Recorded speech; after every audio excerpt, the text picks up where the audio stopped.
નમસ્કાર, N coverage ન્યૂઝમાં આપનું સ્વાગત છે. રાજ્યમાં ભ્રષ્ટાચાર અંગે કોંગ્રેસની પત્રકાર પરિષદ યોજાઈ, જેમાં કોંગ્રેસના આગેવાનોએ જણાવ્યું કે ભાજપે ભયમુક્ત ભ્રષ્ટાચારની માજા મૂકી છે અને કોર્પોરેશનના ઇન્ચાર્જને મન ફાવે ત્યારે કાઢી મુકાય છે. લોકોના ટેક્સનું મોટું નુકસાન થઈ રહ્યું છે.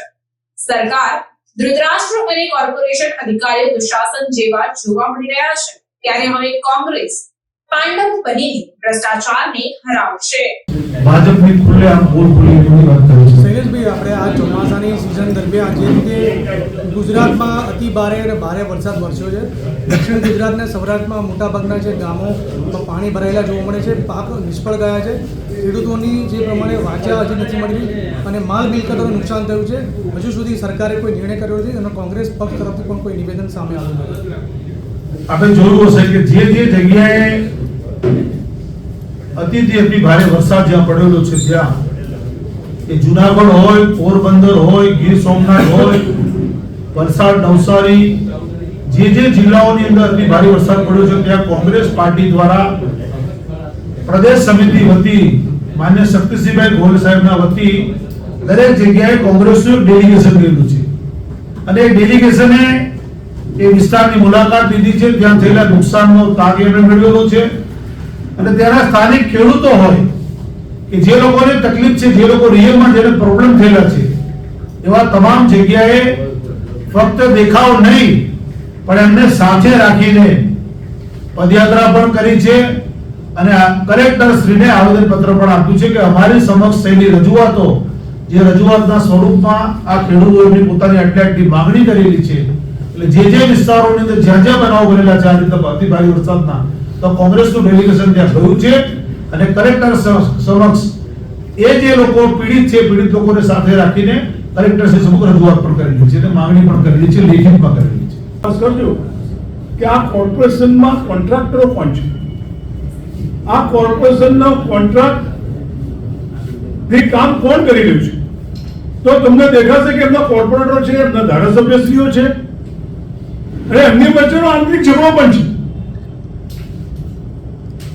અને એનું પરિણામ આપણા અમદાવાદની પ્રજા ભોગવી રહી છે. સાથે સાથે હમણાં મને કીધું હતું કે આ કાપડ એફ્લુએન્ટ પ્લાન્ટ માટે એમણે શરૂઆતની અંદર કોર્પોરેશને વિધાનસભામાં મીણના પ્રમુખને ફાયદો કરાવવા માટે કોર્પોરેશને ઓછામાં ઓછું 100 કરોડ રૂપિયાનું નુકસાન કર્યું છે. મને લાગે છે કે આ માજા મૂકી દીધી છે અને આ આખી સિસ્ટમના સંદર્ભમાં આપણને બધાનો અનુભવ થયા છે કે આ બધી સેવાઓ નો પૂરો લાભ જે પ્રજાને આટલા બધા પૈસા ખર્ચવા છતાં મળવો જોઈએ, એમાંનો કોઈ લાભ પ્રજાને મળતો નથી અને પ્રજા પરેશાન થાય છે.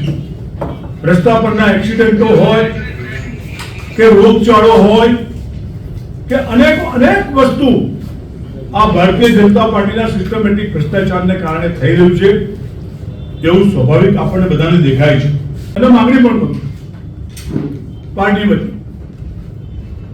કે અત્યાર સુધી આ જે થયેલા કામો છે, મંજૂર થયેલા કામો છે, કારણ કે તમારા પૈસા નક્કી થયા છે તો તમે સ્ટેન્ડિંગ કમિટીમાં મંજૂર કરી શકતા નથી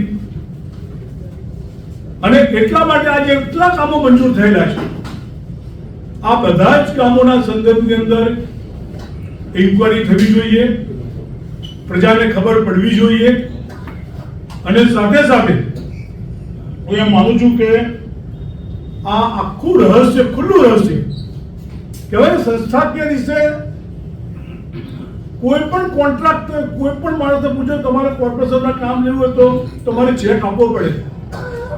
આ ઇન્કમ ટેક્સ ડિપાર્ટમેન્ટ, એડી ડિપાર્ટમેન્ટ આટલું બધું સક્રિય છે તો એમણે ભારતીય જનતા પાર્ટીના ખાતામાં, કોના ખાતામાં પૈસા જમા થાય એની તપાસ કરીને કેટલા પૈસા કેટલા કોન્ટ્રાક્ટરો પાસેથી જમા થયા અને કોન્ટ્રાક્ટરો પાસેથી પૈસા જમા થઈને મને લાગે છે કે એ પૈસા ક્યાં સુધી પહોંચ્યા છે અને જે કોન્ટ્રાક્ટરોએ કામ કર્યું છે આવા પૈસા આપીને, એ કોન્ટ્રાક્ટરના કામના કારણે એમના રસ્તા બગડ્યા છે, એમના બ્રુજ તૂટ્યા છે, એમની પાઇપલાઈનો તૂટી છે આવી અનેક વાત જે ઊભી થઈ છે, તો હું માનું છું કે એમાં પણ દંડની જોગવાઈ અને સજાની જોગવાઈ હોવી જોઈએ.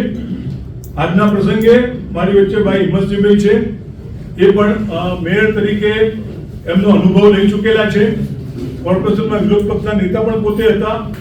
એટલે હું માનું છું કે જે પ્રમાણે કોર્પોરેશનના અધિકારીઓ અને કર્મચારીઓથી માંડીને ભ્રષ્ટાચારની જે ખૂબ ઊભી થઈ છે, એની વાત હિંમતસિંહભાઈ આપની વચ્ચે મૂકશે. 156 સીટ કરતા પણ વધારે બહુમતી તમને જ્યારે લોકોએ ચૂંટીને મોકલ્યા હોય, મહાનગરપાલિકા તમારી, રાજ્ય સરકાર તમારી, કેન્દ્ર સરકાર તમારી, એ પછી પણ તમે લોકોને ન્યાય ના આપી શકો, લોકોને સુખાકારી ના આપી શકો.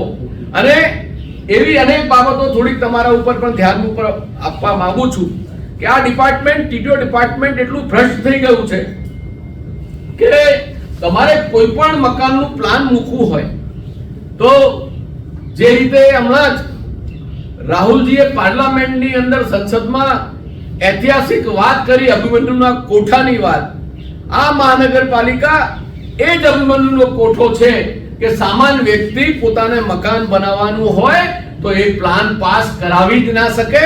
એટલું એમનો ગેરવહીવટો, ભ્રષ્ટાચારો, કાયદાકીય વિસંગતાઓ મૂકવામાં આવી છે. તમે ગેરકાયદેસર બાંધકામ ને કાયદેસર કરવા માટે ઇમ્પેક્ટ ફી લાવો છો. કેટલી વખત ઇમ્પેક્ટ ફી લાયા? 3-4 વખત ઇમ્પેક્ટ ફી લાયા, પણ એ કાયદાનો અમલ નથી થઈ શકતો. એટલી વિસંગતાઓ છે. કેમ કે તમે એક તરફ ગેરકાયદેસર બાંધકામો થઈ ગયા, પછી એને કાયદેસર કરવા માટે ઇમ્પેક્ટ ફી લાવો છો.